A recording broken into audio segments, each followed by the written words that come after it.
ของน้องปกป้องให้น้องสบายท่านอย่า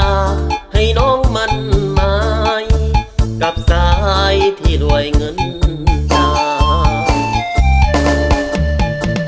น้องนั้นก็เปรียบดังหงส์วาสนาอายคงเปรียบดังหงส์บ่ได้ดอกนาเพราะว่าตัวอายเปรียบใดก็เป็นเส้นกาแต่แล้วก็ต้องหวนมาน้ำตานองหน้าเพราะว่าผิดหวังโอ้นะนออยากจะขอให้ลืมรักที่เคยดูดดึงอยากจะลืมความหักเบื้องหลังทั้งน้องและอายมันหมายเอาไว้จริงจังแต่ว่าพ่อแม่น้องสั่งเลยผิดหวังเพราะหักเขาจนขอให้น้องนั้นจงสุขี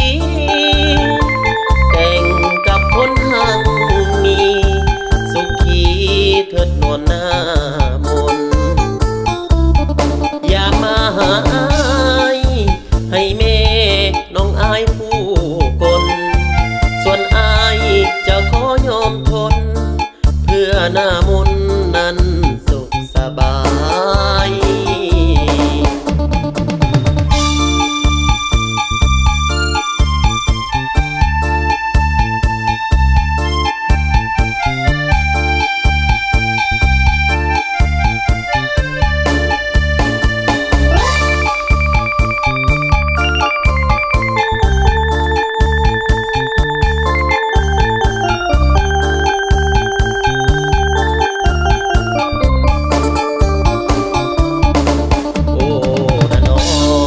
อยากจะขอ